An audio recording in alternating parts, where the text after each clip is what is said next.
Bonjour, bienvenue dans les podcasts d'Harmonie. Nous en sommes au 8e épisode. Prête? Prêt pour la lecture? C'est parti.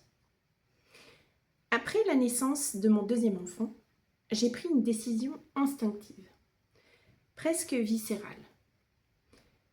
Laisser enfin mon corps vivre son propre rythme. Le laisser respirer, se réguler, suivre son cycle sans l'étouffer sous ses hormones de synthèse. J'ai choisi de lui faire confiance, de m'écouter vraiment, pour la première fois depuis longtemps. Et à ma grande surprise, mon cycle était régulier, limpide, presque harmonieux. C'était doux, profond, intime comme un secret que l'on découvre en soi. Je ressentais de nouveau mes saisons intérieures, mes élans, mes creux et mes pulsations. Et cela, c'était libérateur. Dans nos ébats amoureux, ce changement s'est imposé comme une renaissance. Ma libido que je croyais assoupie dans les plis de la maternité s'était réveillée avec une intensité que je n'avais plus connue depuis mes débuts sauvages et gourmands. Mon corps réclamait, vibrait, s'ouvrait. Et lui, bien sûr, n'en était pas mécontent, loin de là. Nous restions néanmoins conscients du risque. La vigilance était devenue un rituel silencieux, une attention partagée avant chaque union. Un accord tacite presque solennel, pas de troisième surprise. Pas maintenant, pas comme ça. Sauf ce jour-là, où la passion a pris le dessus,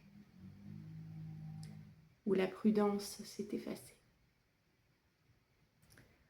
où nos corps ont parlé plus fort que notre raison. Et ce fut fatal.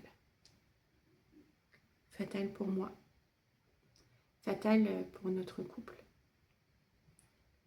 fatal pour notre histoire que je croyais solide, enracinée, indestructible. Sans le savoir encore, ce moment allait tout bouleverser. Et voici le moment du regard de la sexothérapeute. Que nous raconte ce passage? Déjà, la première chose, c'est cette façon de croire que notre corps est imprévisible et qu'il faut absolument le corriger. Corriger nos émotions, corriger nos ressentis, ce qu'il doit être, ce qu'il doit faire. Tout doit être sous contrôle, tout le temps. C'est pour ça qu'on propose les contraceptifs. Je ne fais pas de revendications, je ne vais pas vous imposer de prendre ou de ne pas prendre un contraceptif, quel qu'il soit. À travers ce passage, je veux juste vous faire prendre conscience de comment ça se passe quand il n'y a plus de contraceptif. Comment votre corps reprend le pouvoir. Et dans tous les sens du terme. À nouveau, vos émotions prennent le dessus. Et alors? Il ne faut pas gérer vos émotions. Au contraire, il faut les accueillir, les vivre, les accepter et les laisser partir. Il ne faut pas nourrir une émotion par la joie. Ça, je vous souhaite de la faire vivre tous les jours si vous le pouvez. Mais les émotions plus désagréables comme la tristesse, le dégoût, la peur, ces émotions-là, je vous invite à les accueillir pleinement, à les comprendre, parce que souvent, elles viennent de schémas. de traumas, de blessures.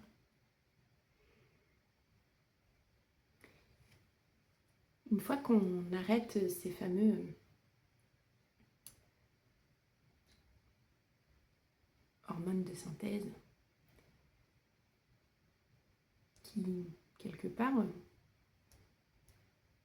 vont possiblement contrôler notre corps, oui et non. Parce qu'au final, beaucoup de femmes se rendent compte très tôt que rien ne leur convient. Alors bien évidemment, il y a le risque. Si vous regardez bien, le risque est partout, tout le temps. Il faut juste en être conscient et savoir comment agir quand cela en vient au risque. À travers ce passage, je voulais aussi vous faire voir que c'est possible de s'écouter. C'est possible de faire des choix pour soi. Le choix d'écouter son corps. Le choix de lui faire confiance.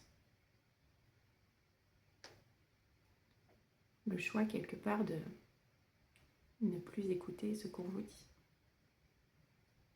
Suivant la génération dans laquelle vous êtes né. Parce que les contraceptifs, si vous regardez bien, ça fait pas si longtemps que ça existe. Alors comment faisait-elle alors? Oui, c'est sûr. Elles ont eu des moments de femmes difficiles. Parce que il n'y avait pas ces autres moyens de se protéger. Comme le préservatif, par exemple. Certains et certaines, dont elles connaissent très bien leur corps et leur cycle, ont même cette façon de se protéger par l'abstinence, suivant un certain moment de mois. Mais encore une fois, tout cela ne peut se produire que quand on écoute son corps. On prend le temps pour ça.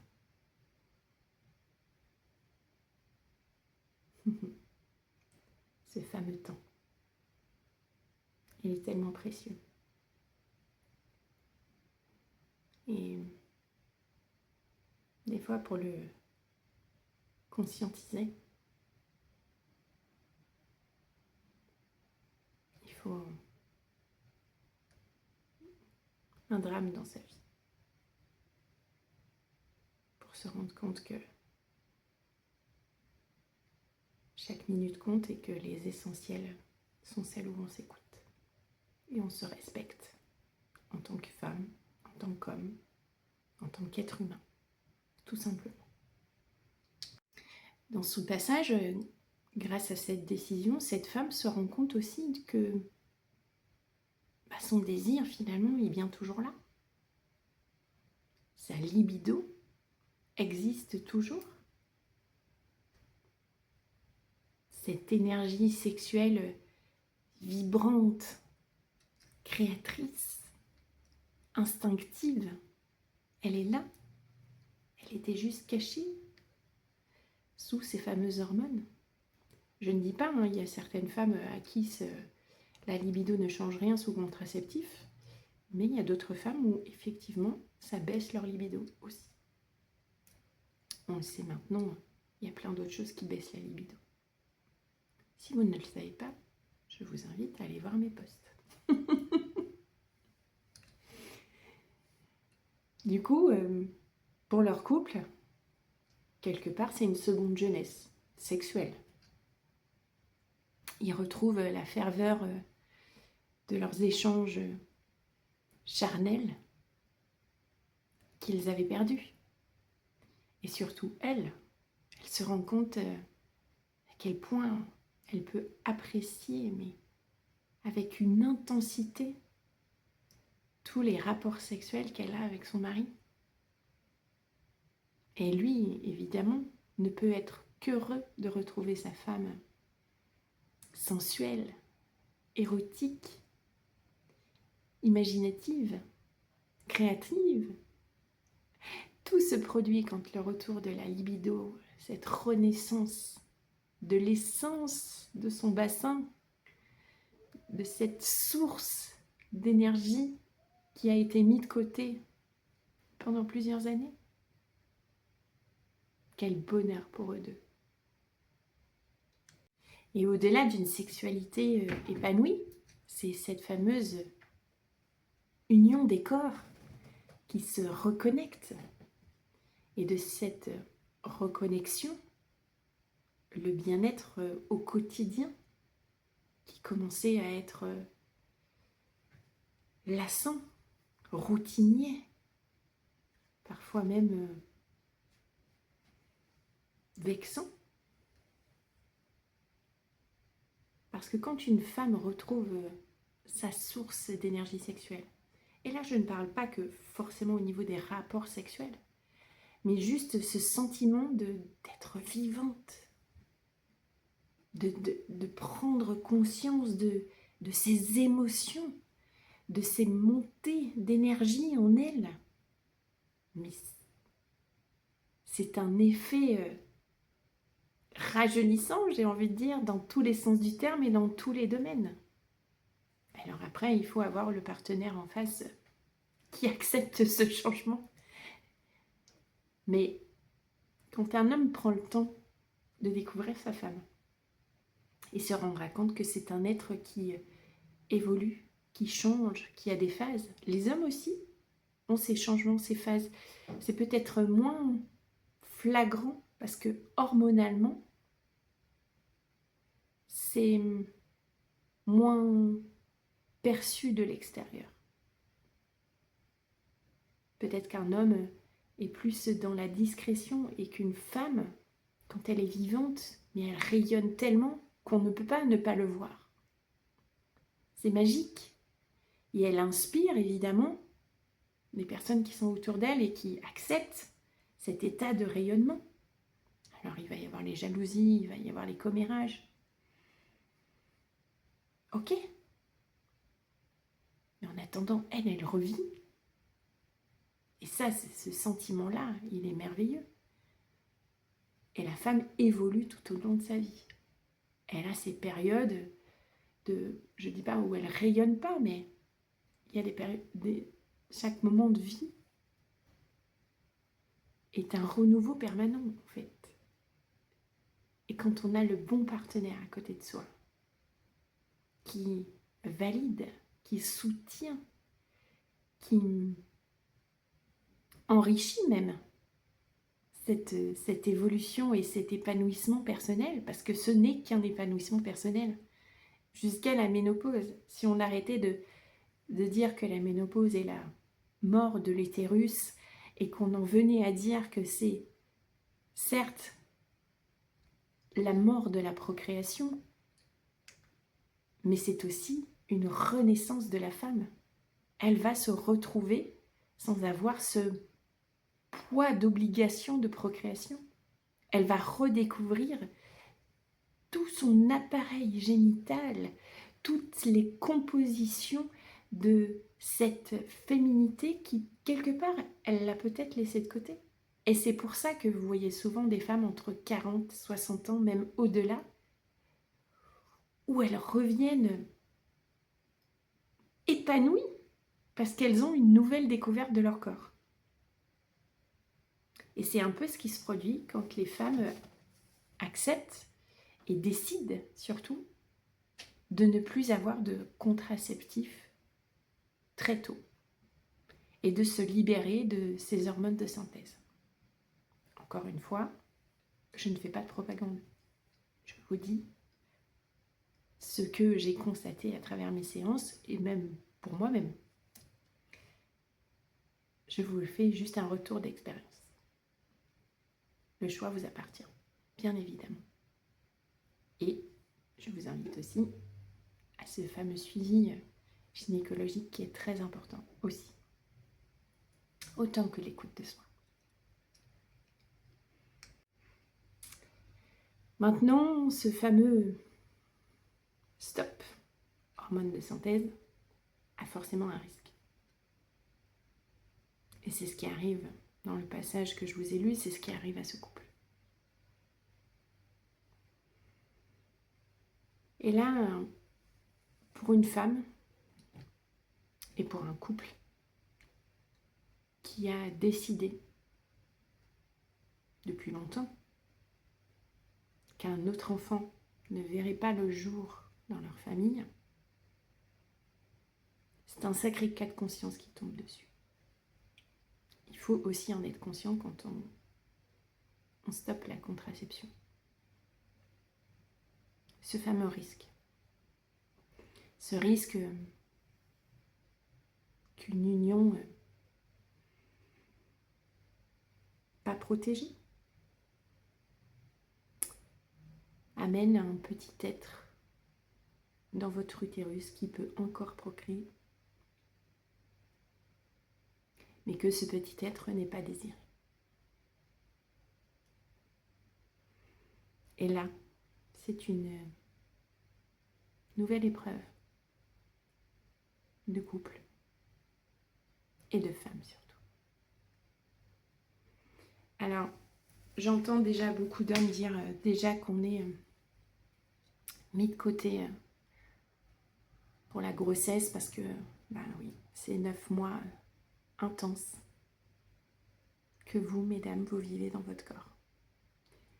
Et même si vous faites au mieux possible pour partager ça avec votre partenaire de vie, c'est en vous que ça se passe. Et des fois, il n'y a pas de mots qui expliquent ce qui se passe en vous. Quand une grossesse indésirée arrive dans votre corps, c'est aussi ce qui se passe. Il y a des mots qui n'arrivent pas. Alors on peut écrire pour libérer les pensées, les ressentis, les émotions.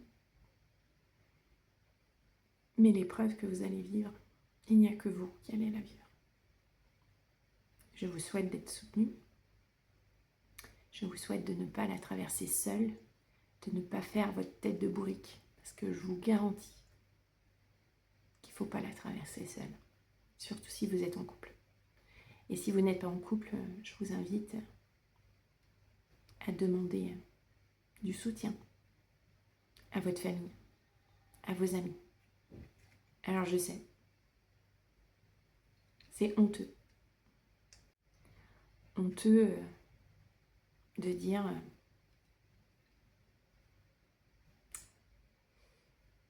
j'ai été jusqu'au risque. J'ai joué et j'ai perdu.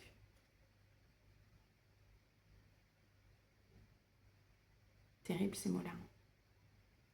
On culpabilise. Pourquoi ça m'arrive à moi? Pourquoi cette fois-ci? Alors qu'on s'est toujours protégé et là, à ce moment-là, on a laissé parler nos cœurs, nos corps surtout, et on n'a pas été vigilant. Ça arrive. Et là encore, je ne serai pas forcément très objective face à l'encadrement médical. Pourquoi aujourd'hui on voit autant de manifestations féministes? Alors certes pour les violences sexuelles, agressions sexuelles en tout genre, mais j'aimerais aussi qu'on pense à cette étape de vie. Cette fameuse interruption volontaire de grossesse, ou plus communément appelée par le corps médical IVG.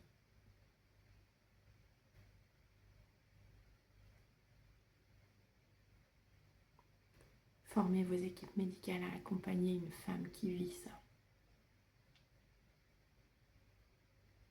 Parce que ces femmes ont besoin de soutien.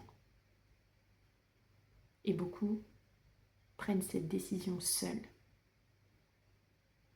et l'affrontent seules. Beaucoup n'ont personne.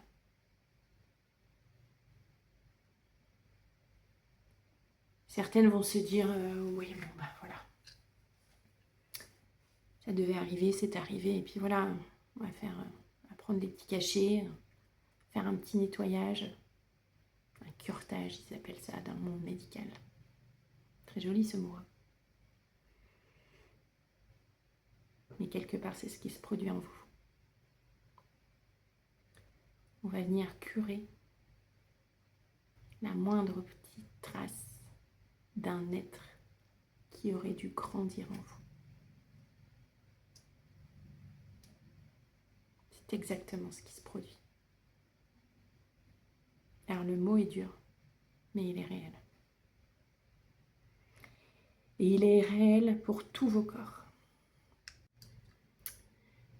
Pour vos corps psychologiques, physiques, psychiques, physiologiques, émotionnels.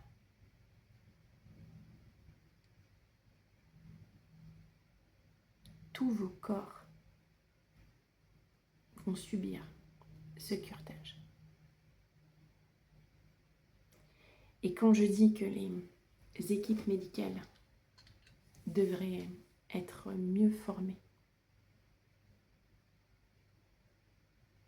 à cette étape tragique pour une femme,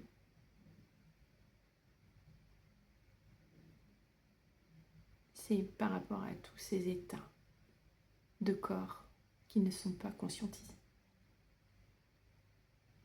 Alors vous allez avoir les femmes qui, encore une fois, ok, on a pris les cachets, c'est bon, c'est fait, c'est évacué, on n'en parle plus, on ferme la porte. Très bien. Je vous dirai pas bravo, mesdames, mais très bien. Si vous arrivez à le vivre comme ça, ok. Mais à côté de ça, il y a des femmes qui sont dévastées, qui ne s'attendaient pas à ce que ça impliquait de prendre ces 2 cachets. Je ne vous ferai pas le détail.